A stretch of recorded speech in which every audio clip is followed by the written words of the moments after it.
여러분들 교재 46쪽이 맞나요? 네. 예. 방언 은사가 세 편으로 되어 있는데요. 내용을 왜 이렇게 셋으로 나눴는지 모르겠지만 오늘 하루에 정리하도록 하겠습니다. 방언 은사에 대해서 구약에는 특별한 방언 은사와 관련된 내용이 없습니다. 다만 히스기야 왕이 정말 기도할 때, 하나님 앞에 기도할 때 제비같이 울고 학처럼 비둘기처럼 슬피 울었다, 이렇게 그 날짐승들을 비유로 들었습니다. 제비처럼 학같이 비둘기처럼 울었다고 그러는데, 이걸 들어서 어떤 교회 성도들은 여러분들이 만약에 어떤 방언을 하게 되면 이거는 뭐 새 방언이다, 뭐 이런 얘기들을 많이 하는데, 우리가 그 구약에서 방언에 대한 언급을 한 것은 이사야서 28장에서 먼저 찾아볼 수 있는데요. 자, 이사야서 28장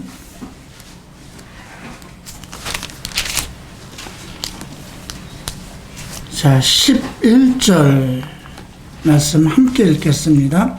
그러므로 더듬는 입술과 다른 방언으로 그가 이 백성에게 말씀하시리라. 여기서 더듬는 입술이라는 것은 확실하게 어떤 설교를 하는 자가, 메시지를 전하는 자가 분명한 소리를 내야 되잖아요. 근데 더듬더듬 거린다는 거죠. 그리고 다른 방언으로 그가 이 백성에게 말씀하시리라. 이 말씀은 왜 이런 말씀을 했냐면요, 9절 보죠. 그들이 이르기를 그가 누구에게 지식을 가르치며 누구에게 도를 전하여 깨닫게 하려는가? 젖떨어져 품을 떠는 자들에게 하려는가? 대저 경계에 경계를 더하고 경계에 경계를 더하며 교훈에 교훈을 더하며 교훈에 교훈을 더하되 여기서도 조금 저기서도 조금 하는구나 하노다. 하나님의 말씀은 경계를 더한다, 교훈을 더한다, 뭐 이것이 나쁜 것은 아니에요. 경계를 한다는 것은 잘못한 것에 대한 책망에 대한 것이고요. 교훈은 가리키는 것입니다. 이런 것을 하기 위해서 여기서도 조금 취하고 저기서도 조금 취한다는 거예요. 근데 지금 이게 한국 일반 교회에서도 그렇게 돼요. 왜냐하면 성경을 어떤 전체적인 것을 창세기부터 순서대로 가리키지 않고, 목사가 만약에 어떤 방언에 대해서 얘기를 한다면 여기서도 조금 저기서도 조금 섞어가지고 설교를 하게 될 수밖에 없잖아요. 근데 지금 이사야 선지자를 통해서 미리 이렇게 얘기를 했어요. 그 8절에서 보면 모든 상에는 토한 것 더러운 것이 가득하고 깨끗한 것이 없도다.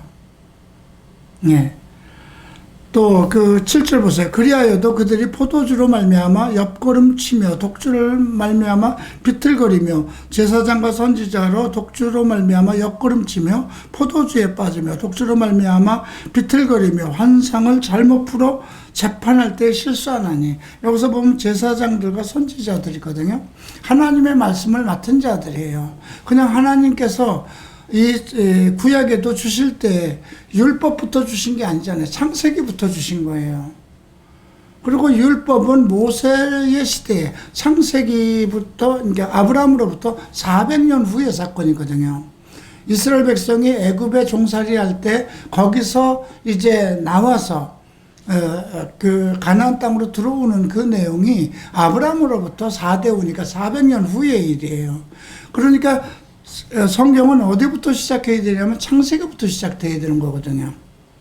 그럼에도 불구하고 오늘은 예배에 대해서 공부하자, 기도에 대해서 공부하자 했을 때 여기서도 조금 저기서도 조금, 그렇게 취해서 설교를 만든다는 거죠. 그것이 제사장들과 선지자가 모두 술 취했다고 그랬어요. 포도주에 취하고 독주에 취했다는 것입니다. 이 포도주라는 것은 원래 이스라엘 백성들에게 축복의 어떤 축복을 전제로 하는 그러한 그 하나의 비유입니다. 이스라엘 백성을 포도나무로 보고, 예, 그 하나님께서 이스라엘 백성에게 포도원을 정하고 포도나무라, 유다는 포도나무라고 그랬어요. 그렇게 그 이스라엘 전체에 하나님이 주시는 그 은혜와 축복으로 가득 차게 만들기 위한 하나님의 계획인데, 그들이 스스로 제사장과 선지자가 그것에 취했다는 거예요. 그러니까 요즘 목사들이나 장로들이 교회의 어떤 그 교회에서 얻어지는 자기의 목적 달성, 어떤 자기의 부귀, 어떤 것을 성취하기 위한 그런 것에, 교회는 하나님께서 그리스도의 교회를 세우시고 교회에 성령을 부어주셔서 모든 성도들이 하나님의 은혜로 가득 차게 하는 그런 축복인 거거든요. 그런데 그걸 이용해서 목사나 장로들이 어떤 자기들이 영광을 위해서, 자기의 이름을 내기 위해서 하는 것, 그것을 지금 7절에서 그렇게 얘기한 거예요. 포도주로 말미암아 옆구름치며 독주로 말미암아 비틀거리며, 그리고 환상을 잘못 풀어. 이게 어떤 환상이라는 건 우리에게 요즘 말로 하면 어떤 비전입니다. 성경적 비전이에요. 이것에 대해서 잘못 풀며 재판할 때 실수하니, 성도들에게 어떤 판단을 할 때 그 자기의 유익을 따라서 그 잘못한다는 것이죠. 모든 상에 토한 것, 더러운 것이 가득하고 깨끗한 것이 없도다. 그들이 이르기를, 그가 누구에게 지식을 가르치며 누구에게도 돈을 전하여 깨닫게 하려는가? 떨어진 품을 떠난 자들에게 하려는가? 대저 경계의 경계를 더하고 경계의 경계를 더하고 교훈의 교훈을 더하고 교훈의 교훈을 더하되 여기서도 조금 저기서도 조금, 이렇게 돼버렸다는 거예요. 그렇기 때문에 하나님께서는 이제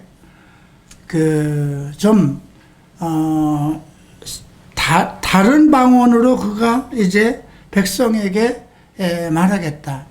여기서 다른 방언이란 뭐냐면 외국어예요. 이제 그 이스라엘 백성들에게 하나님께서 계속 히브리어로 말씀해 왔을 거잖아요. 그 시대에는. 예. 그런데 이제 다른 방언으로, 그 덧없는 그 입술이라는 것은, 알아들을 수 없는 말.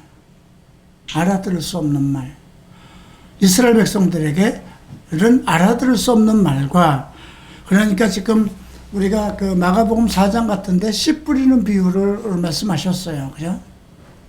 근데 저희가 듣기는 들어도 알지 못하고 보기는 보아도 보지 못하게 하여 구원을 얻지 못하게 하기 위해서 비유로 말씀하신다고 그랬거든요. 씨 뿌리는 것은 하나님의 말씀을 뿌리는 것이고, 그 말씀이 어떤 사람에게 어떻게 뿌려져서 어떻게 그 받아들여져서 그 사람들이 성장되는가, 그걸 말씀하신 거거든요. 근데 씨 뿌리는 비유만 얘기했어요. 길가에 뿌렸더니 새가 먹고, 또 돌밭에 뿌렸더니 뿌리가 약해서 죽어버리고, 또 가시덤불에 떨어지니까 성장하여 자라지 못하고, 좋은 땅에 떨어지니까 60배, 100배를 이루었다. 이렇게만 얘기를 하고 끝나면 다른 사람들은 못 알아듣는 거예요. 그게 무슨 뜻인지. 그러고 그때 이사야 말씀을 하셨어요. 이사야 선지자가. 이것은 저희로 들어도 듣기는 들어도 알지 못하고 보기는 보아도 깨닫지 못하여 저희로 구원을 얻지 못하게 하기 위한 거라. 그 말씀을 마가복음 4장 씨 뿌리는 비유에서 말씀을 하셨어요. 그렇게 해서 덧없는 미술이라는 것은 알아들을 수 없는 말로 전한다는 거예요. 우리가 만약에 외국에 가서 한국 속담을 얘기하면 알아들을 수 있을까요? 못 알아듣는 거잖아요. 그죠? 근데 그런 것과 마찬가지예요. 그리고 다른 방언으로, 우리나라 사람들에게, 외국말을 모르는 사람들에게 영어로 얘기하면 아무 의미가 없는 거잖아요. 그래서 이 말은 무엇이냐면, 이제 너희들에게 하나님 말씀 안 주겠다는 거예요. 이제 이방인의 시대를 열어서 하나님께서 이방인들에게 그들에게 맞는 말로, 또 그들에게 알아들을 수 있는 말로 전하겠다. 이렇게 구약에서는 이 방언에 대해서 딱 두 가지예요. 하나는 이사야서 38장을 볼까요?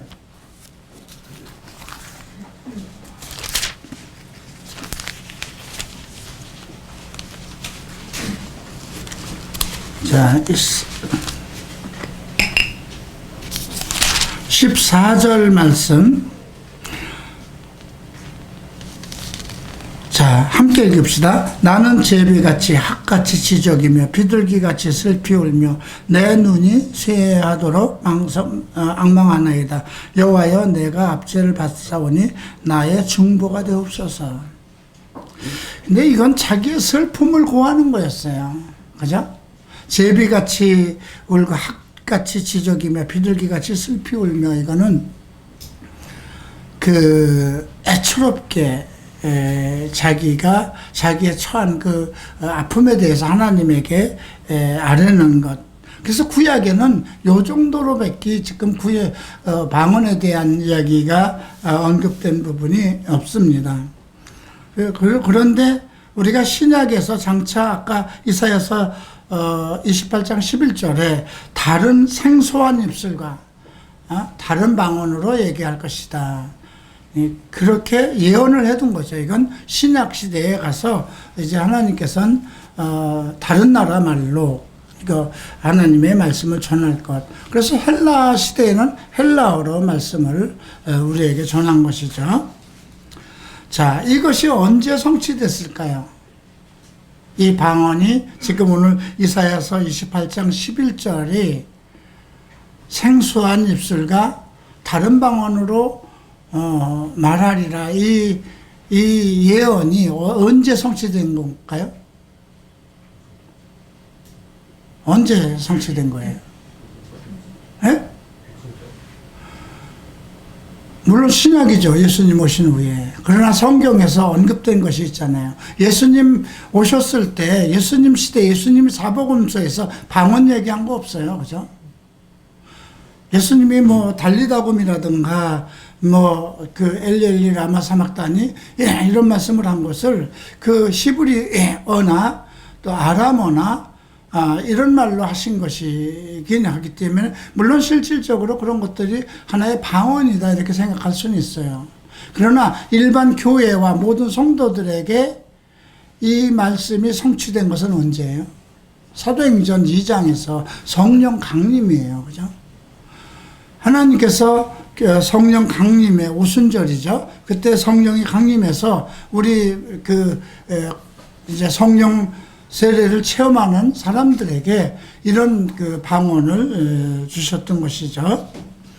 자, 그러면 이방인에게는 어떤 방법으로 방언이 전달됐을까요? 사도행전 10장을 한번 보십시다. 자, 사도행전 10장 44절에 보면 베드로가 이 말을 할 때 성령의 말씀 듣는 모든 사람에게 내려오시니, 그랬어요. 말씀을 할 때였어요. 그죠?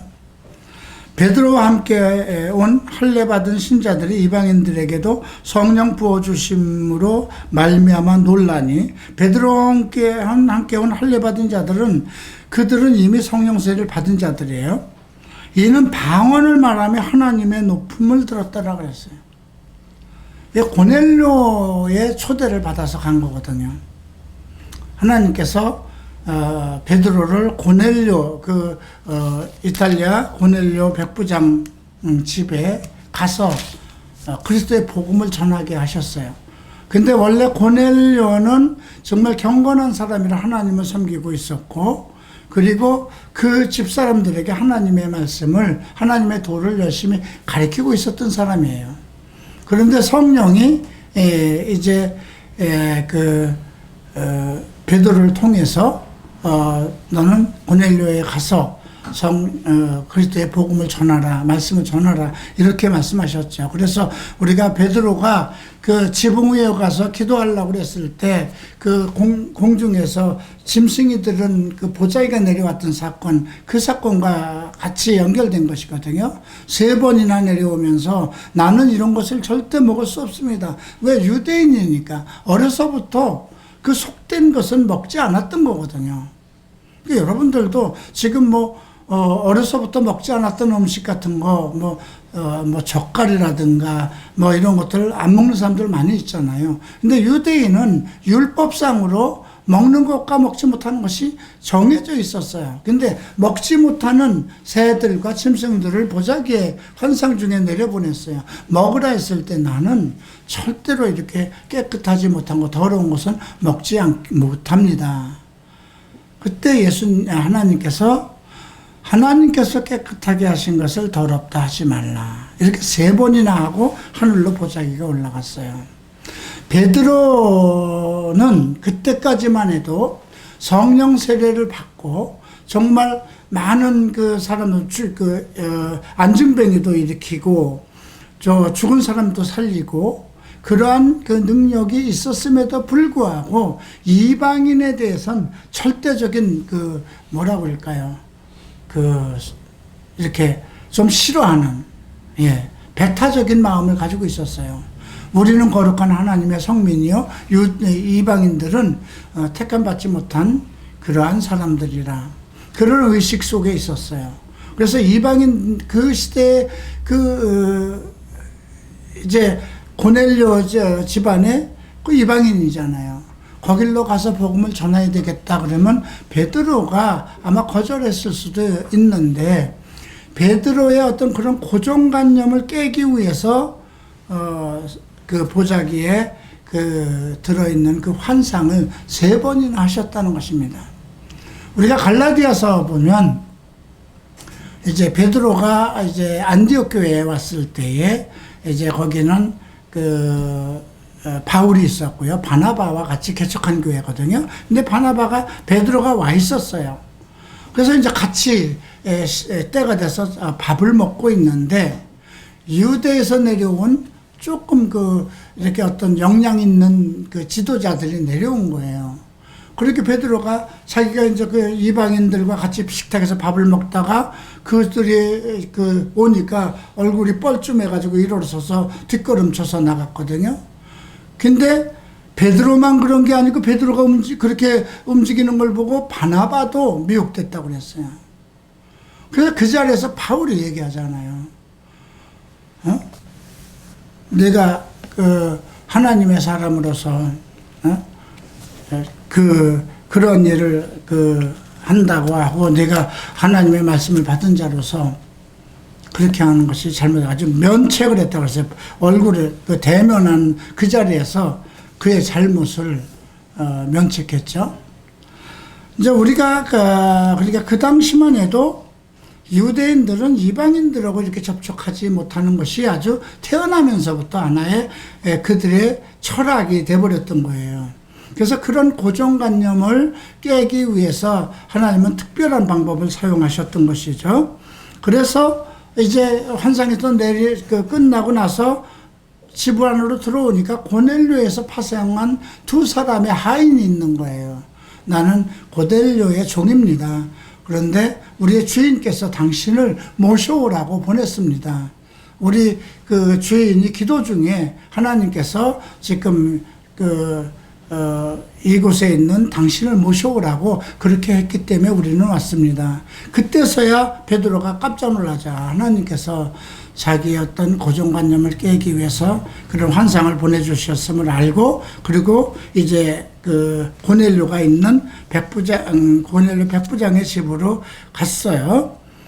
그리고 이제 거기 가서 복음을 전했어요. 38절에 보면 하나님이 나사렛 예수에게 성령과 능력을 기름 붓듯 하셨으니 그가 두루 다니시며 선한 일을 행하시고 마귀에 눌린 모든 사람을 고치셨으니 이는 하나님이 함께 하셨습니다. 이렇게 쭉 언급을 하고 이러한 말씀을 전할 때에 성령이 말씀을 듣는 모든 사람들에게 내려왔다는 것입니다.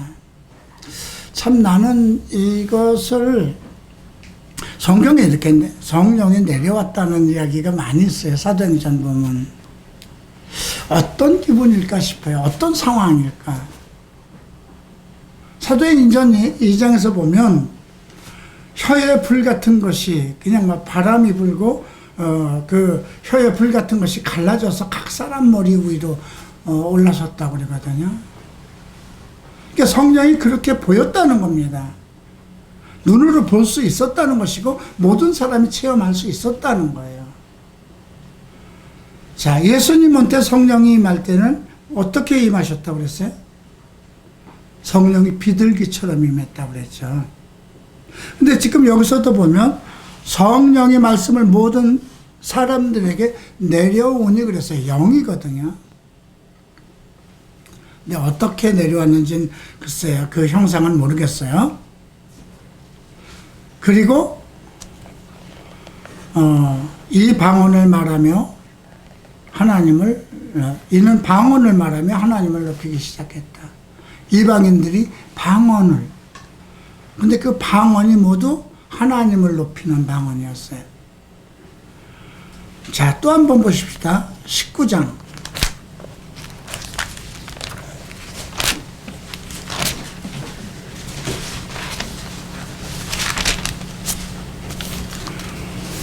자, 아볼로가 고린도에 있을 때, 아볼로는 이제 그 바울의 제자가 돼서 고린도로 갔습니다.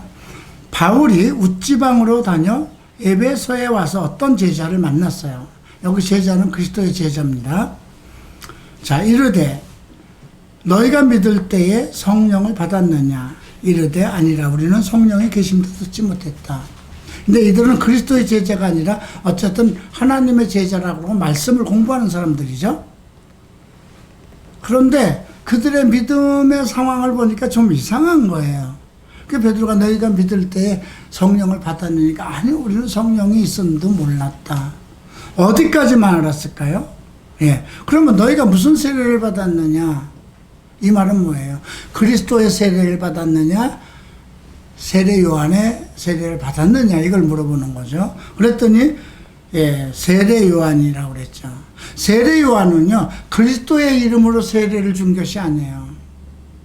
회개하는 이 유대인들에게 회개하는 그 회개의 영을 내려붓기 위한 그런 그 세례를 베푼 거거든요. 그들은 이제 요한의 세례라 그랬더니 그러면 요한이 한 말이 요한의 증거가 뭔지 아느냐? 요한이 세례를 베풀며 백성에게 말하되 내 뒤에 오시는 이를 믿으라 했으니 이는 곧 예수라 하였거늘. 우리가 이제 복음서에 나오는 그 말씀 그대로 하죠. 그 말을 듣고 그들은 예수의 이름으로 세례를 받았다는 겁니다. 순간적으로 받아들였다는 겁니다. 자, 우리가 지난주에 요한복음 6장에서 마지막 날에 살리리라 이런 말씀이 있었어요. 그런데 그 선지자의 말을 듣고 구약의 이제 선지자들의 말을 듣고 하나님께서 내게 인도하신 자들은 마지막 날에 구원을 얻으리라 했거든요. 근데 이들이 지금 성경을 가지고 공부를 했어요. 그리고 제자라는 이름, 제자라고 불림을 받았잖아요. 그죠? 뭔가 하나님의 도에 대해서 그 가리키는 거예요. 지금 에베소에서 그러는 건 이방인들 속에서 하나님의 말씀을 가리키고 있는 것인데 어디까지 가리키고 있냐면 세례 요한에까지만 가리키고 있는 겁니다. 그때 이제 예수님께서 그 말씀을 전하니까 그들이 바로 예수 이름으로 세례를 받고 자 6절 봅니다. 그들에게 바울이 그들에게 안수하며 성령이 그들에게 임하시고 방언도 하고 예언도 하고 준비된 사람들에게 임했어요. 그죠? 근데 방언도 했다는 것입니다. 그러니까 이사야서에서 아까 28장 11절에서 내가 생소한 입술과 또 다른 방언으로 말할 것이다 하는 것이 이제 성령 강림 때 임하고 나서 이것이 전 세계의 교회 쪽으로 그렇게 시행되는 것을 보았고요. 자, 그러면 방언의 목적은 무엇일까요? 자, 고린도전서 14장 펴시기 바랍니다.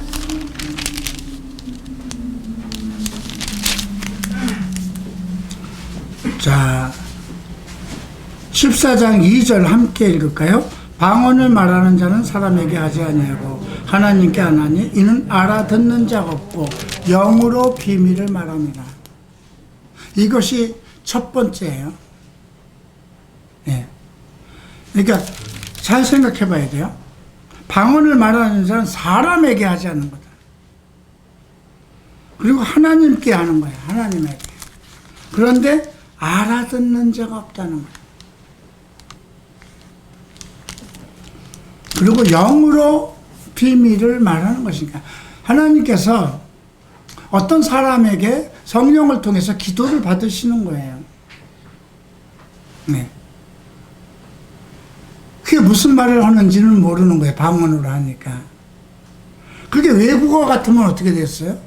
통역이 가능한 거잖아요. 알아듣는 이가 없다는 건 통역을 할 수 없다는 거예요. 하나님께 하는 방언은 오직 누구만 알아들으라고 하는 걸까요? 하나님만 알아들으시는 거예요. 근데 그것이 내가 하나님만 알아듣게 하는 방언으로 말하고 싶다고 해서 되는 게 아니라는 거죠. 성령이 내게 임해서 마음에 감동을 주고 어떤 방언이 쏟아져 나오는데 그것은 하나님께 하는 겁니다. 이건 매우 중요합니다. 하나님께서 어떤 것을 이루기 위해서 그 사람을 통해서 중보하게 하시는 거예요. 자, 그래서 방언의 목적 첫 번째는 하나님께 말하는 것입니다. 하나님께 기도하는 것입니다. 그 다음에 이제 사람들 안에서 하는 방언이 있어요. 자, 이제 4절에서 방언을 말하는 자는 자기 덕을 세우고 예언하는 자는 교회의 덕을 세우나니. 어느 것이 더 귀할까요? 예언이죠. 그죠? 방언은 자기의 덕을. 이 말과 함께 22절 함께 봅니다. 그러므로 방언은 믿는 자를 위하지 아니하고 믿지 않는 자들을 위한 표적이나 예언은 믿지 않는 자들을 위하지 않고 믿는 자들을 위한 것이라는 거죠. 예언은 교회의 덕을 세우는 겁니다. 방언은 자기의 덕을 세운다는 건 뭡니까? 하나님이 주신 그 방언의 은사를 통해서 이 사람은 정말 하나님의 성령을 받은 사람이구나 하는 것을 인증하는 것이기 때문에 그래요. 그래서 자기 덕을 세우는 거죠. 네. 자, 그러기 때문에 나는 너희가 다 방언을 말하기를 원하나. 바울이 원하는 것, 모든 사람이 다 방언을 말하기를 원하는 거예요. 특별히 예언하기를 원하노라. 만일 방언을 말하는 자가 통역하여 교회에 덕을 세우지 아니하면 예언하는 자만 못하리라. 그죠? 룰룰랄라 하고 끝났어요. 근데 이게 통역이 돼야 무슨 말인지 아는 거잖아요. 그죠? 자, 6절 보면 형제들아 내가 너에게 나가 방언으로 말하고 계시나 지식이나 예언이나 가르치는 말로 하지 아니하면 너에게 무슨 유익이 있느냐. 이렇게 성경 공부할 때 여러분들이 알아듣지 못하는 내가 방언을 받았다고 해서 막 룰룰랄라 하면은 무슨 의미가 있느냐는 거죠. 먼저 계시와 지식과 예언과 가르치는 것, 이것이 교회 안에서는 본분인 거거든요. 그러나 하나님이 방언을 주실 때는 특별하게 무엇을 알리기 위해서 주시는 거거든요. 그래서 검은거 같은 것, 만약 그 검은거나 나팔에다 비유를 했어요. 7, 8, 8절에서. 검은거와 같이 생명 없는 것이 소리를 낼 때 그 음의 분별을 나타내지 아니하면, 또 나팔이 분명하지 못하면 그 나팔 소리가 무엇인지 알 수 없잖아요. 그죠? 전쟁터에 가면 그 당시 나팔을 불었어요. 근데 나팔이 그냥 아침 기상 나팔 다르고 전쟁에 나가는 나팔이 다 다른 거잖아요. 그 당시는. 근데 그것을 못 알아듣는다면 아무 의미 없는 것이냐. 10절 보면, 그래서 9절에 이와 같이 너희도 혀로서 알아듣기 쉬운 말을 하지 아니하면 그 말하는 것을 어찌할리요. 이는 허공에다 말하는 것이라. 이같이 세상의 소리에 종류가 많으나 뜻없는 소리는 없나니. 그러니까 사람들이 통역이 없는 방언을 하는 것은 무익하다는 거예요. 아무 유익이 없다는 것이에요. 그래서 방언하는 자는 반드시 통역을 하라는 것이죠. 자, 그래서 12절 보십시다. 그러므로 너희도 영적인 것을 사모하는 자인즉 교회의 덕을 세우기 위해서 그것이 풍성하기를 구하노라. 방언을 하는 목적도 뭐예요? 교회의 덕이 되는 것이라는 거죠. 그래서 방언을 하는 자는 통역하기를 기도할지어다. 정말 하나님께서 방언을 주신 거라면 통역하기를 힘써야 된다는 것이죠. 예. 자, 내가 만일 방언으로 기도하면 나의 영이 기도하거니와 나의 마음은 열매를 맺지 못하리라. 자, 하나님에게 막 방언을 했어요. 근데 무슨 말인지 도대체 알아듣지 못해요. 근데 나의 영이 기도하는 건 맞아요. 그러나 내 마음은 그게 무슨 뜻인지 모르니까 답답하죠. 그 얘기를 한 겁니다. 마음은 열매를 맺지 않으리라. 그러면 어떻게 할까? 내가 영으로 기도하고 마음으로 기도하고 영으로 찬송하고 마음으로 찬송하리라.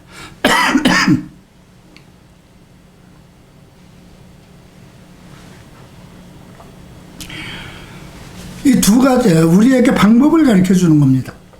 영어로 기도하고 마음으로 기도하라. 영어로 찬송하라. 그러니까 여러분들이 가끔 혼자 하나님 앞에 기도할 때 어떤 영적인 기도가 나올 때가 있어요. 근데 그게 도대체 나는 알아듣지 못해요. 회중 가운데서 한 거면 누가 통역을 할 텐데, 근데 하나님께서 그 시간에 내게 성령을 주셔서 내가 지금 기도 중에 방언이 남았는데 나는 알아들을 수가 없어요. 그러니까 나는 방언을 잘했어요. 영으로 하나님께 기도를 했는데 내 마음은 답답한 거예요. 그저 깨닫지 못하니까. 그래서 그런 사람은 한 가지 방법을 제시한 거예요. 영으로 기도하고 마음으로 기도하라.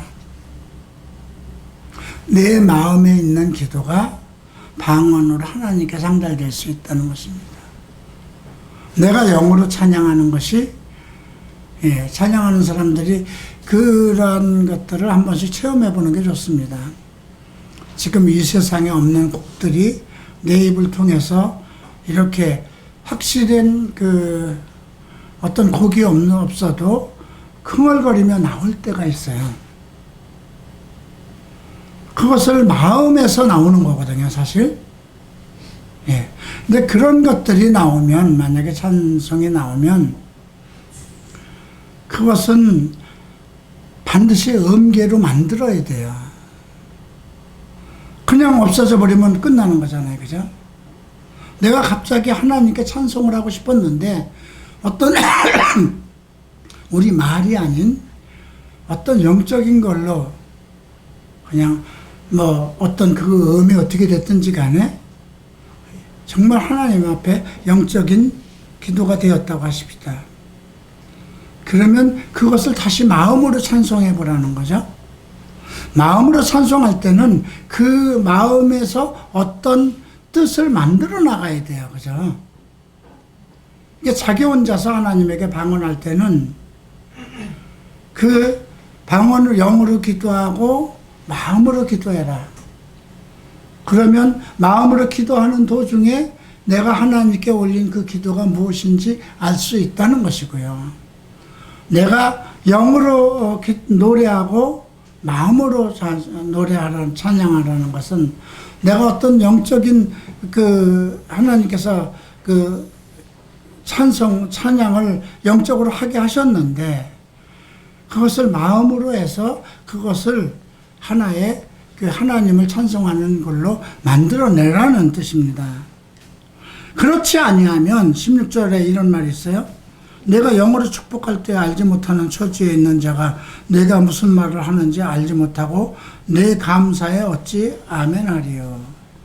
여기서 감사라는 말이 나왔어요. 그러니까 이거는 14절, 15절과 다 연결된 거거든요. 내가 하나님에게 어떤 감사를 할 때 영어로 기도가 나오면 그걸 또 마음으로 기도하고, 내가 어떤 감사를 하나님에게 찬송할 때에 그게 영어로 그냥 룰룰랄라 해서 나왔다면 그것을 마음으로 해서 하나님께 알리라는 거죠. 자, 그러면 바울은 방언을 하지 말라는 거냐? 근데 원래 보세요. 5절에서 보면 나는 너희가 다 방언 말하기를 원한다고 그랬어요. 그죠? 그리고 18절에서 내가 너희 모든 사람보다 방언을 더 말함으로 그랬어요. 그런데 어떻게 방언으로 말했는지 우리는 알지 못해요. 그죠? 그럼에도 불구하고 알아듣지 못하는 말로는 하서는 안 된다는 거예요. 회중 가운데서는 반드시 통역이 있어야 된다는 거예요. 하나님과의 하는 영은 아무도 알아들을 수 없으니까 내 마음으로 또 기도하라는 거고, 그렇게 해서 그 하나님께 드린 감사가 무엇인지를 내가 알 수 있도록 그렇게 나가라는 거죠.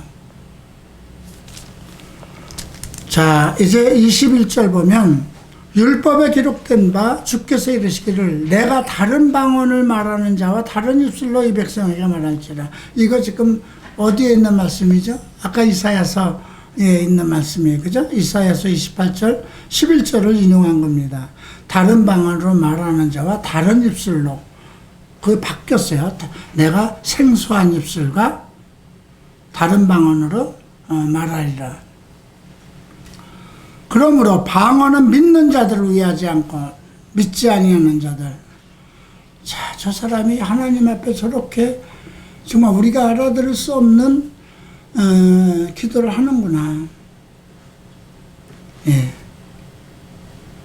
그리고 그것이 이제 통역으로 나갈 때 사람들이 알 수 있는 건 뭘까요? 하나님이 그에게 특별한 언어를 주셔서 방언을 말하게 하심을. 그러니까 방언으로 말하는 자는 다른 사람에게 믿지 않는 자들 놀랄 거 아니에요. 그죠? 여기 혹시 믿지 않는 자가 참석을 했는데 갑자기 나를 통해서 어떤 방언을 하게 하시고 그 방언을 외국어로 내가 모르는 외국어로 방언을 했는데 그것을 어떤 사람이 통역을 했다면 여기에 믿지 않는 자가 참석한 사람은 이거는 하나님만이 하실 수 있는 거라는 걸 알 수 있죠. 근데 예언은 믿지 않는 자들을 위하지 않고 믿는 자들을 위한, 예언은 계시의 말씀이기 때문에 믿는 자들. 그러므로 온 교회가 함께 모여 다 방언으로 말하면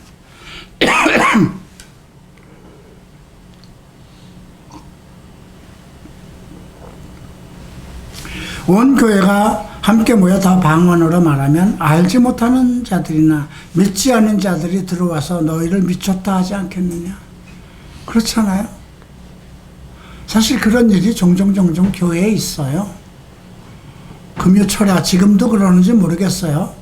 기도원에 가든가 금요철야에 가면 거의 다 불을 끄십시다 그러고 우리가 통성으로 하나님께 방언으로 기도하십시다 하고 룰룰랄라 돼요. 전혀 통역도 없는데. 근데 이거 지금 말씀을 어기는 거잖아요. 그죠?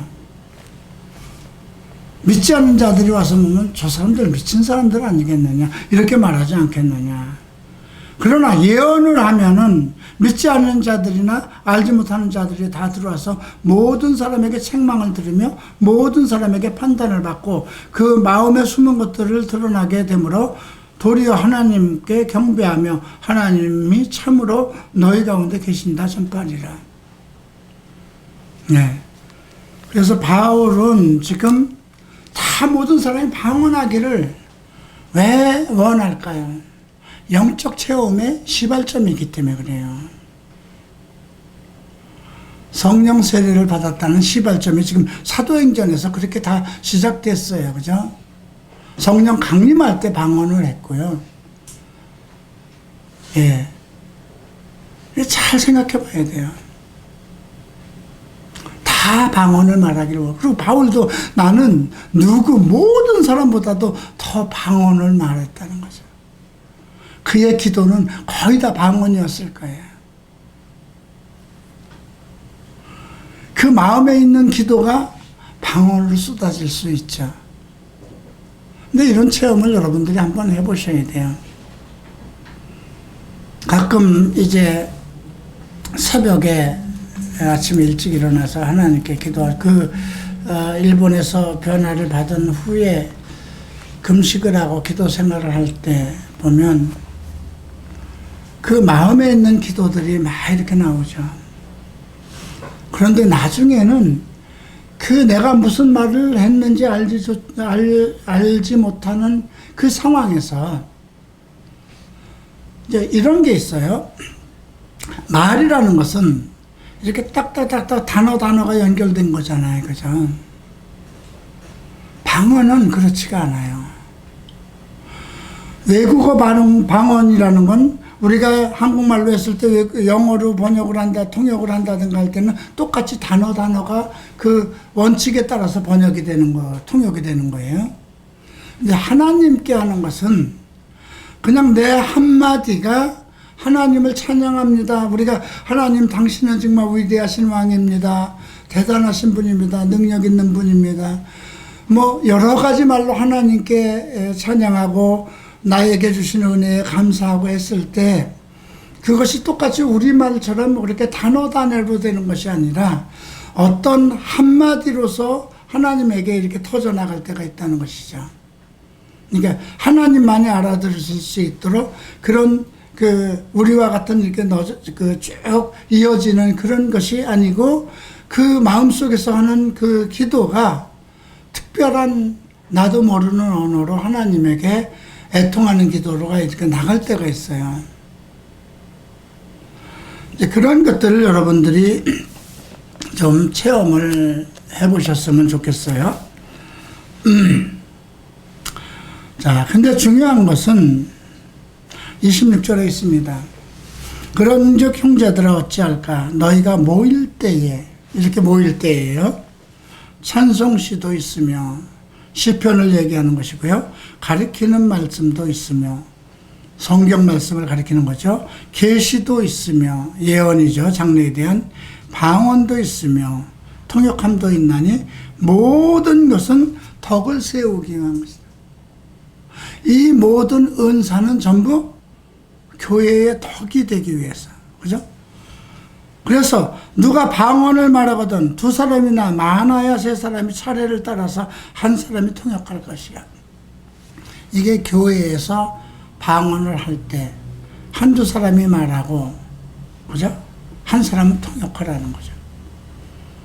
예언하는 사람은 둘이나 셋이 말하고 다른 이는 분별하고, 그리고 맡은 일 곁에 있는 사람이 다른 계시가 있으면 먼저 하던 사람은 잠잠할지어다.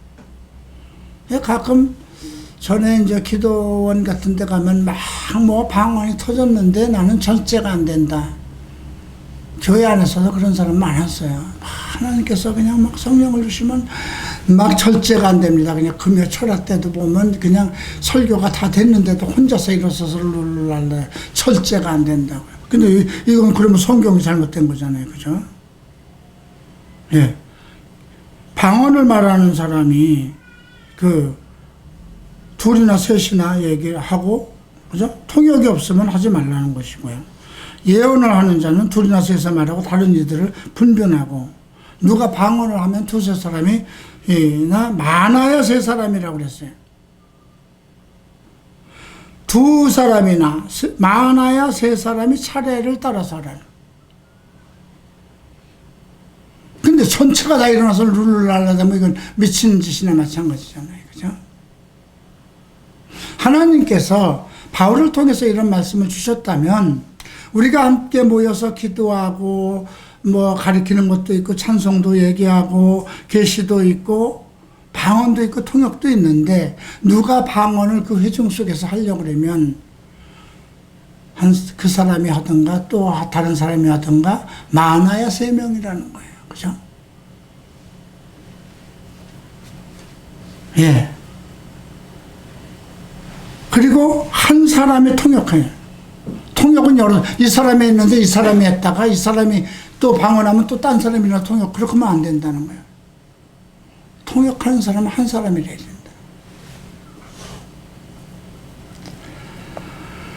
예언은 두세 사람이서 둘이나 셋이서 말하고 어떤 사람이 예언할 때 분별하라는, 이것이 하나님의 예언인가? 잘못된 건가? 분별하라는 것이고요.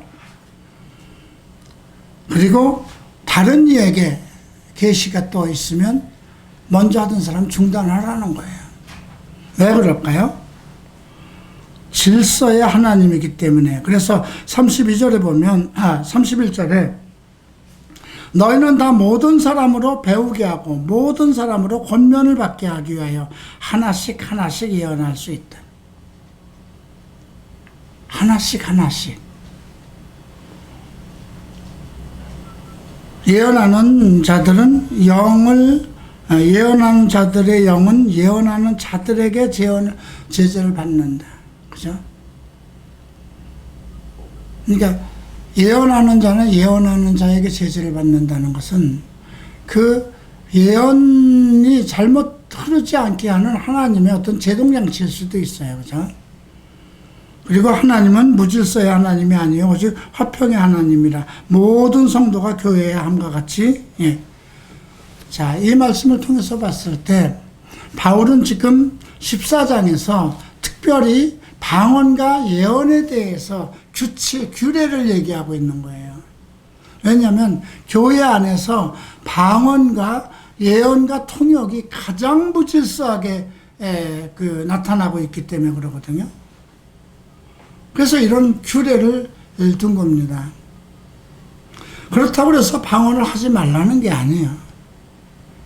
나는 너희가 모든 사람이 방언을 하기를 원하노라. 나는 누구보다도 모든 사람보다 방언을 더 많이 말했다. 이렇게 얘기하거든요. 이게 우리가 방언 받기를 원해 이래요.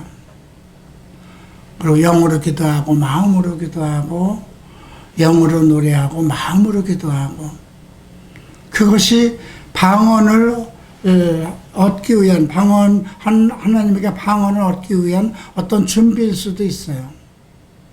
그러나 회중 가운데서 방언을 할 때에는 반드시 이 질서를 따르라는 것이죠. 이게 지금 우리 교회의 성령운동이, 제가 내가 30살 때 예수를 믿고 순복음이 한참 그 당시 순복음 교회만 성령 세례가 있는 걸로 한국 교회가 그렇게, 그래서 순복음 교회가 상당히 미움을 받았어요. 한국 교회한테. 조영기 목사님 이단으로까지 돼버리고, 오살리 기도원 지금도 그러는지 모르겠지만 연말에 되면 3일 송구영신 3일 금식에는요 성전이 꽉 차고 그 지성전까지도 꽉 찼던 거예요. 이제 그런데 문제는 이 지금 14장에서 언급한 것처럼 교회가 쏟아져서 다 일어나서 방언을 하는데, 마치 방언을 못하면 그 사람은 예수 믿지 못하는 것처럼 그냥 억지로라도 토굴 속에 들어가서 막 방언이 쏟아지도록 등짝을 때리고 흔들고 제끼고, 이제 창피해서라도 내가 뭔 말을 쏟아내야 되는 정도로, 그래서 그냥 아무 말이나 룰랄라 이렇게 하게 되면, 간단한 말하면 새 방언을 받았네, 인제 됐어, 앞으로 너 방언 쏟아질 거야. 그럼 그때부터 그냥 교회 가서 막 룰랄라 된다고 하거든요. 저도 마찬가지였어요. 방언 받은 거 안 하면 창피하잖아요. 남들 다 하는데. 근데 그건 방언이 아니었다는 것이죠. 그런데 43살 됐을 때 내가 특별한 체험과 변화를 이루고 제일 먼저 쏟아져놨던 것이 하나님을 향한 방언이었어요. 나는 내 입에서 그렇게 아름다운 소리가 나오는 줄을 몰랐어요. 내 입에서 하나님 앞에 그렇게 아름다운 노래가, 무슨 말인지 나도 알아들을 수 없는 거예요. 근데 분명한 것은 내가 나를 변화시킨 하나님과 예수 그리스도에 대한 감사의 노래죠. 감사의 기도죠. 끊임없이 나 혼자서 집에서 그리고 이제 금식을 하는 도중에도 끊임없이 그런 방언의 기도와 마음으로 기도하고 영으로 기도하고 그냥 나를 사로잡고 있는 어떤 영적인 것을 체험하는 겁니다. 그러니까 내가 어떤 것을 의식하지 않은 상황에서 나를 사로잡고 있는 어떤 영들이 하나님 내 입을 통해서 하나님께 노래하고 하나님께 기도하고 근데 그것을 체험한 사람은요 그 순간을 잊지 못해요. 그래서 자기에게 덕을 세운다는 거죠. 자기에게 하나님께서 내게 기름을 부으시는구나. 내 입술로 이렇게 하나님 말씀을. 근데 그런 것들이 이제 여러분들이 다 언제 시작됐느냐. 고넬료 사람들도 그렇고 에베소서 사람들도 그렇고 또 그 사도행전 2장에 성령 강림 때도 그랬고 언제 그랬나요? 성령 세례를 받은 후에 일어나는 겁니다. 그럼 성령 세례를 받을 때 어떨 때 성령 세례가 임했느냐? 말씀을 들을 때라고 그랬어요. 복음을 들을 때. 그리스도 예수의 복음을 들을 때. 이방인들의 경우는. 그죠? 그리고 하나님을 믿던 에베소 사람들도 그 하나님을 사랑하고 그 구약에 있는 말씀을 믿고 세례 요한의 그 세례를 받았어요. 세례 요한의 세례를 받으면 무엇이 생기나요? 회개하는 마음이 생겨서 그리스도를 영접할 수 있는 마음이 생기는 거예요. 이제 그 말씀이 이제 요한복음 잠깐 볼까요? 요한복음에서 언급된 거죠. 1장이죠. 1장 31절에 나도 그를 알지 못했으나 내가 와서 물로 세례를 베푸는 것은 그를 이스라엘에 나타내려 함이라. 그죠? 세례 요한을 통해서 자복하고 회개하는 심령을 줘서 사람들이 그 세례 요한의 세례를 받으면 저절로 마음이 열려서 자기 죄를 고하고 죄인됨을 고백하는 거예요. 그런 후에 이제 예수 그리스도를 영접할 수 있는 마음이 생기는 거거든요. 에베소 사람들은 거기까지 그 상태까지 있었던 거예요. 그래서 그 바울이 얘기한 거죠. 세례 요한까지만 알 뿐이다. 세례 요한의 세례까지만 알 뿐이다. 그럼 세례 요한이 그 세례를 주면서 한 말이 무엇이냐? 내 뒤에 오시는 이는 나보다 크다 그러지 않았느냐? 그분이 바로 예수다. 너희들이 지금 만나고자 하는 예수다. 그랬더니 그들이 예수를 믿고 어떻게 했다는 거예요? 세례를 받더니 하늘로부터 성령이 임해서 방언을 말하고 예언을 말했다는 거죠. 지금 나는 이 교회 시대에 이것이 꼭 나타나야 되지 않느냐 하는 그런 좀 답답함을 가지고 있어요. 근데 갈보리 채플 역사를 보면 초창기 때 이 역사가 일어났던 거거든요. 지난번에 우리가 한번 범수 형제와 태영 형제하고 같이 갔을 때 척스미스 목사님이 세례를 주던 그 장소를 가봤어요. 세례를 주기 좋게끔 이렇게 그 강이었는데요. 바다인가? 강이었죠. 바다인가? 바다지. 근데 세례 많은 그 절벽 밑에 그 모래사장이 있고 세례를 주기 좋게끔 그렇게 되어 있는 거예요. 거기서 3,000명씩 세례를 받았다는 거잖아요. 그게 그 세례 주는 그 장면이 타임즈지에 나와서 그 당시 그냥 히피들이 쏟아져 나온 거예요. 예. 예수 그리스도의 이름으로 세례를 주는 거. 여러분들이 한번 인터넷에 찾아보세요. 척스미스 목사의 세례 장면. 그러면 이렇게 나와요. 청 목사가 세례 주던 그 모습도 나오고 수천 명이 모여 있는 것이 나와요. 청 목사님 때는 많은 이런 예언과 방언의 증거가 그의 설교 속에 많이 증거되고 있어요. 근데 요즘의 교회에는 그런 것이 없는 것 같아요. 미국 교회를 가봐도, 미국 갈보리 치프를 가봐도, 미국 갈보리 치프 제자들의 교회도 가도 그냥 성경의 가리킴은 있는데 그런 어떤 방언의 역사나 예언의 역사나 그런 것은 없는 것 같아요. 그래서 저는 이 말씀에 대해서 조금 고려를 해봐야 돼요. 13장 보실까요? 13장 8절에 이렇게 돼 있어요.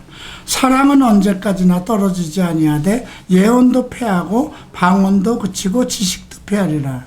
우리가 부분적으로 알고 부분적으로 예언하니 온전한 것이 올 때에는 부분적으로 하던 것이 패하리라. 여기서 온전한 것을 무엇으로 봐야 되겠느냐. 어떤 분은 예수 그리스도께서 오실 때라고 얘기를 해요. 근데 어떤 분은, 어떤 학자는 이미 그리스도께서 이 땅에 오셨고 복음이 땅끝까지 전파되었고 지금 복음이 이 성경 말씀이 완성이 되었기 때문에 이제 그것이 온전할 때 예언도 패하고 방언도 그치고 지식도 패할 것이다. 이렇게 얘기를 하는데 나의 경우는 그리스도가 오실 때라고 얘기를 하고 생각하거든요. 근데 그렇게 생각하면 지금도 방언이 있고 예언이 있어야 되는 거예요. 예, 여러분들 이제 여러분들이 다니던 교회에서 방언하고 여러분들도 그 속에 섞여서 좀 룰루랄루도 해보고 그런 분들도 있겠지만 이제 성경을 우리가 이거 배우면서 이것은 잘못된 것이구나. 회중 가운데서 방언을 했다면 반드시 그 회중 가운데 알리는 하나님의 계시가 있기 때문에 통역이 반드시 있어야 된다는 것이고 하나님께 하는 것은 알아들을 수가 없으니까 마음으로 네가 하고 마음으로 찬송함으로써 하나님께 한 것에 대한 것을 감사를 느끼라는 것이거든요.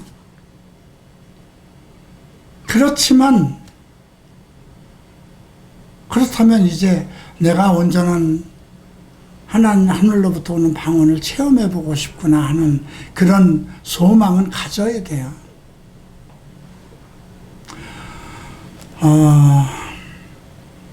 글쎄요.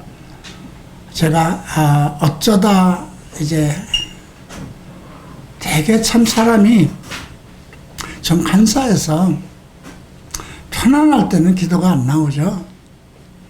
그냥 간단하게 뭐 식사기도 하고 감사기도 하고 그러죠. 근데 작년에 내가 처음 몸이 아프고 폐암사기라는 진단을 받았을 때 참 애통하면서 하나님에게 기도했거든요. 이제 한참 일할 만할 때에 주님 나를 데려가실 것입니까? 중년의 나이에 나를 데려가지 말라고 다윗이 기도했는데 하나님의 뜻이 어디 있습니까? 내가 이제 여기서 끝나야 되는 것입니까? 그런 애통한 기도를 했을 때 그 순간에 방언이 터졌어요. 내가 일본에서 하나님 앞에 체험하던 것처럼 그거보다 더 애통하는 기도로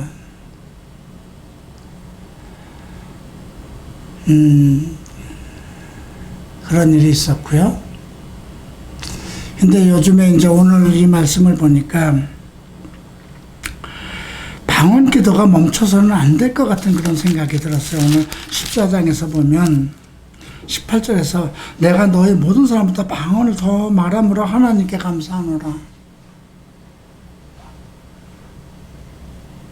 일본에서는 변화받고 나서 그 1, 2년을 살면서 항상 그 방언과 그다음 예언과 통역이 계속 그 은사가 따랐으니까요.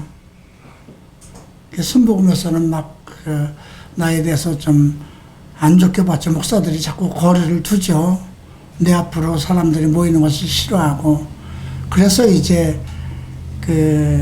호라이즌으로 옮겼지만 호라이즌에 가서 부인 기도회 때도 그렇고 예, 성경에 나오는 계시의 말씀과 함께 예.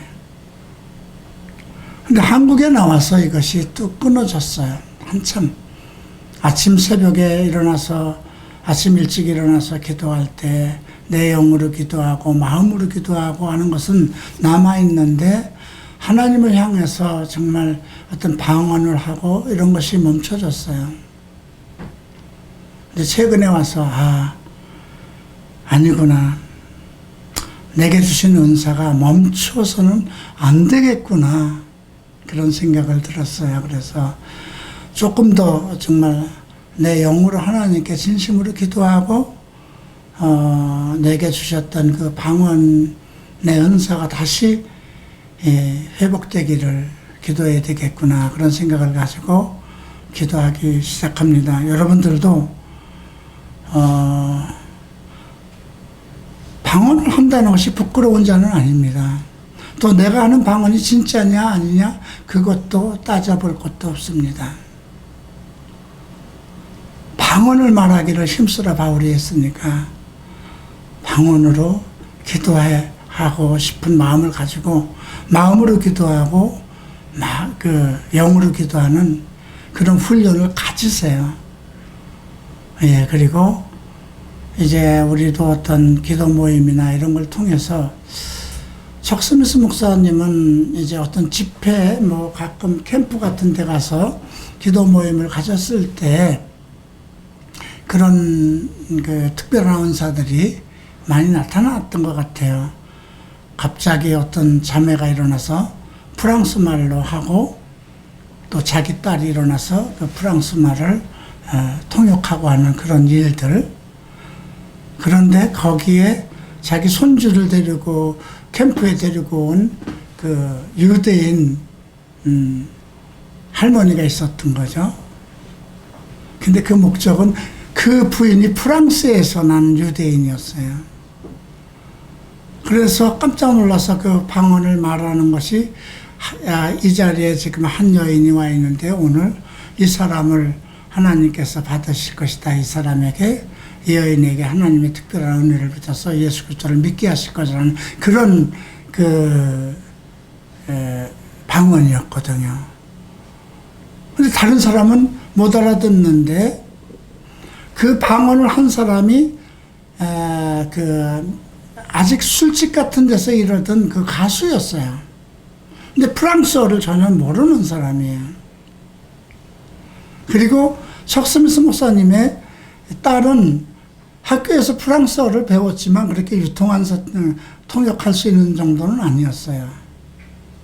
근데 한 자매가 일어나서 프랑스어로 방언을 하는데 갑자기 척스미스 목사님 딸이 일어나서 통역을 하는데 그 자리에 있었던 그 프랑스에서 난 사람은 깜짝 놀란 거죠.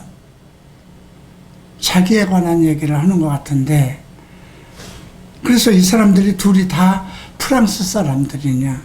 이게 아니다. 근데 어떻게 이렇게 최고의 프랑스어로 말하고 완벽한 번역을 했다는 거예요. 통역을 했다는 거예요. 그래서 그 순간에 그 사람이 자복하고 나 하나님 살아계신 걸 알겠습니다. 나는 우리 손주가 오자고 해서 어쩔 수 없이 여기까지 끌려왔는데 이제 예수를 믿겠습니다.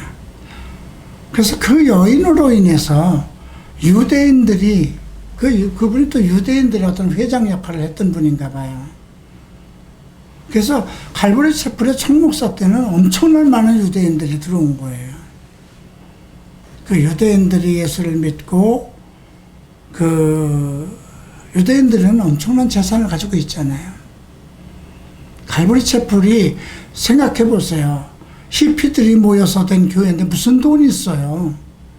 오히려 히피들이 빚을 가지고 왔을 때 그 빚을 교회가 다 채무를 그 빚쟁이한테 가서 차용증을 써주고 3년 4년 후에 갚기로 하고 그렇게 해서 보증을 써서 그들이 성경 공부를 하고 성경대학에 들어오도록 그렇게 한 것인데요. 또 한 사건이 있는데 그건 신유의 은사였어요. 그것도 유대인이 이제 휠체어를 타고 왔는데 그것도 손주가 집에 아무도 없어서 할아버지를 그날 돌보게 된 거예요. 그런데 오늘 교회를 꼭 가게 된 거예요. 그 어떤 모임에. 누구하고 친구하고 약속을 해서. 그래서 할아버지 보고, 할아버지, 내가 할아버지를 돌봐야 되는데 오늘 교회에서 친구들과 중요한 약속을 했으니까 난 가야 된다. 그러니까 오늘 할아버지 내가 우리 교회 가는데 거기까지 아버지 여기 두고 갈 수 없으니까 내가 모시고 가겠다. 그 교회에서 가까운 거리가 돼서 이제 휠체어를 타고 오신 거죠. 그런데 이제 저는 어린이들 모임 속에 그 모임을 가진 거니까 그게 이제 중등부인지 초등부인지는 모르겠어요.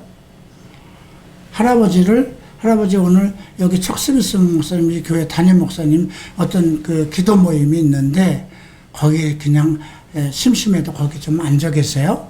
그리고 휠체어를 거기다 놓고 간 거예요. 근데 설교가 다 끝날 무렵에 성령이 청 목사 보고 저 사람을 가서 일으키라고 계속 얘기를. 청 목사는 그런 일을 한 번도 해본 일이 없으니까 이분은 지금 몇십 년째 휠체어에 앉아 있는 분인데 그래서 저는 그런 거 못합니다. 저는 그런 자격도 없고 그런 능력도 없고 그런 은사도 없습니다. 그런데 계속해서 그런 마음을 주시고 강권적으로 역사하실 때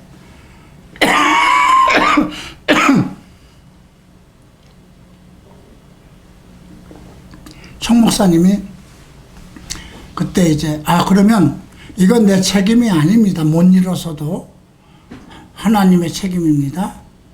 그래 놓고 예수 그리스도 이름으로 일어나라 했는데 벌떡 일어난 거예요. 그 사건 이후로 유대인들에게 복음이 전파돼요. 갈보리채플 척스미스 목사님의 그 교회가 그냥 그렇게 간단하게 그냥 말씀만으로 해서 부흥된 게 아니라는 겁니다.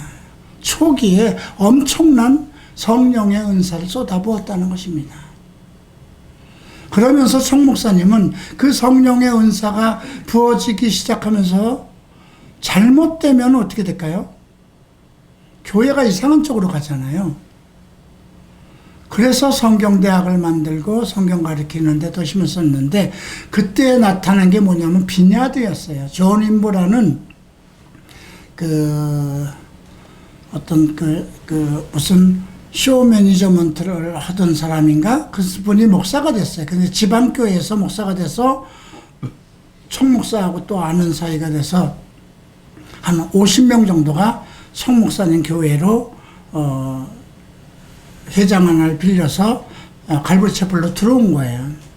회중교회에 있다가 이게 청 목사는 받아들였는데 그때 막 그런 은사들이 나타나니까 이 존 인보라는 사람은 계속 은사에 대한 설교만 하고 막 다 일어나서 방언하게 하고 막 통언하게 하고 막 교회가 음악에 맞춰서 춤도 추고 성령이 강림하는 것처럼 그렇게 시작되니까 사람들이 모이기 시작하는 거예요. 그걸로 200명, 300명, 500명씩. 그러니까 청 목사가 여러 번 경고를 했대요. 그랬는데 그래도 듣지 않아서 그러면 너를 따르는 사람을 다 데리고 나가라 했을 때 50명이 온 사람들이 500명을 데리고 나간 거예요. 그게 비냐드 교회의 시초가 된 거예요. 나중에 이제 그게 이제 토론토 비냐드로 가면서부터 더 이상한 것이 돼서 한국교회도 뭐 웃으면서 쓰러지는 거, 성령이 강림해서 쓰러진다, 그런 것들이 들어오고, 일본도 그렇고, 그때 이제 존 인보가, 암에 걸렸었답니다. 그때 이제 척스미스 목사님이 찾아가서, 지금 그 비냐들을 통해서 잘못된 은사가 이렇게 퍼져있는데 그 책임은 주님은 반드시 너를 통해서 물으실 것이다. 그러니까 존인보가 회개하고 자기 제자들을 모아서 이제 우리가 이런 은사주의에서 정리하자. 말씀으로 돌아가자. 그래서 미국의 비냐드는 차분해졌어요. 그 찬양하는 사람들이 많았고요. 그 반주자들이 많았고. 근데 아직도 한국이나 일본 같은 데는 토론토 비냐드가 아직 득세해서 예언가 방언가 이런 걸로 하고 있죠. 그래서 우리가 은사가 임할 때 특별히 조심해야 되는 것은 말씀 위에 굳건히 서서 해야 된다는 거죠. 예, 모든 은사가 성경의 가르침대로 나타나야 되고, 근데 이 두 가지가 결합한다는 것이 쉽지 않은데, 우리가 간단해요. 요한복음 6장에서 나는 하늘에서 내려온 생명의 떡이라고 그랬잖아요. 성경 말씀이에요. 그 다음에 7장에서 뭘 말씀하셨어요? 너희 뱃속에서 생수의 강이 흘러넘치리라. 어느 것이 먼저 선행되어야 된다는 거예요? 말씀이에요. 그래서 에베소서 6장에서도 말씀의 검, 성령의 검이라고 그랬어요. 나는 지금 내가 마지막 목회에서 얼마나 이제 하나님께서 나를 더 갈보리 체포를 리더하게 하시는지 모르겠지만, 예, 우리 서울 갈보리 체포는 끊임없이 성경을 가리키는 일을 멈추지 않을 거예요. 내 대가 끊어져도 계속 우리는 그 성경 말씀 속에서 가리키고 깨닫고 교제하는 것은 변하지 않을 것입니다. 그런데 한 가지, 이제 우리에게 성령이 임해야 되지 않는가. 우리 교회에 성령이 임해서 여러분들 속에서 각양각색의 은사가 나타나야 되지 않는가. 그것을 놓고 기도합니다. 그래서 여러분들도 우선 모든 속세의 모든 것을 정리하고, 정리한다는 것은 세상의 기쁨, 세상에서 오는 즐거움을 다 정리하지 않으면 안 돼요.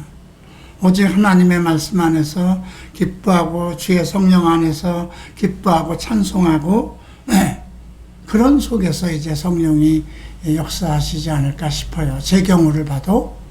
근데 여러분들이 세상 속에도 있고 때로는 세상의 즐거움에 빠지고 그러면서 또 때로는 교회 와서 은혜 받고, 이것은 아니에요. 우리 교회 전체가 이제 오직 말씀 안에서 내가 세상의 즐거움 기쁨을 다 정리하고 오직 주님의 은혜 가운데 살아가겠다. 이제 주의 말씀대로 살아가겠다. 주님 나를 도와주셔서 내게 은혜의 은혜를 더 베풀어 주셔서 성령을 내게 주셔서 하는 그런 기도들이 이제 쏟아져 나오고 시작될 때 성령을 주시지 않을까 그렇게 믿습니다. 자, 오늘 방언의 은사는 오늘 여기서 이렇게 맺고, 다음 주에 방언 통역 은사에 대해서 좀 나누겠는데, 그것도 오늘 거의 다 했습니다. 그렇기 때문에 방언 통역 은사도 이제 오늘로 한 걸로 정리하겠습니다. 다음 주에는 55쪽에 나오는 돕는 은사, 다스리는 은사, 이것은 이제 세부적으로 교회 생활 속에서 나타나야 하는 은사입니다. 가르치는 은사, 이런 것들의 나머지 부분을 한번 살펴보겠습니다. 앞으로 아마 3시간 정도면은 이제 12월 말일 정도로 해서 이 은사에 대한 건 마치도록 하겠습니다. 자, 혹시 질문할 거 있으면 질문하시기 바랍니다. 방언이나 통역이나 예언이나,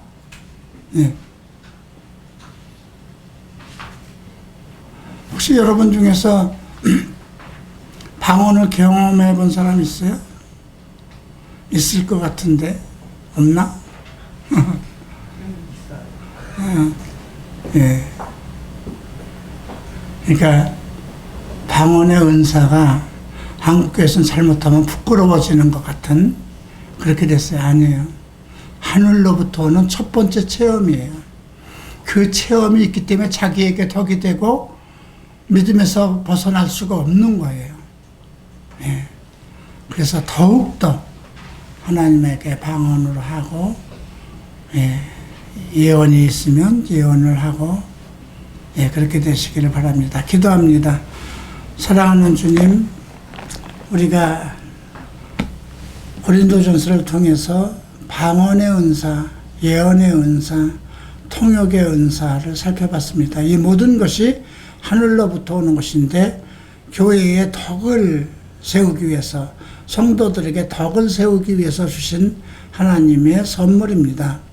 이것이 자기 개인주의로 빠지지 않고 자기만을 위하는 그런 잘못된 것으로 가지 않고 이미 바울을 통해서 가리킨 그 성경의 질서대로 방언을 말할 때 통역이 써야 되고, 또 하나님 앞에 예언을 할 때 질서 있게 행하고, 이러한 모든 부분을 하나님의 말씀에 따라 질서대로 할 수 있는 그런 믿음을 주시기 바랍니다. 이 교회에 하나님의 은혜를 베푸실 것을 믿습니다.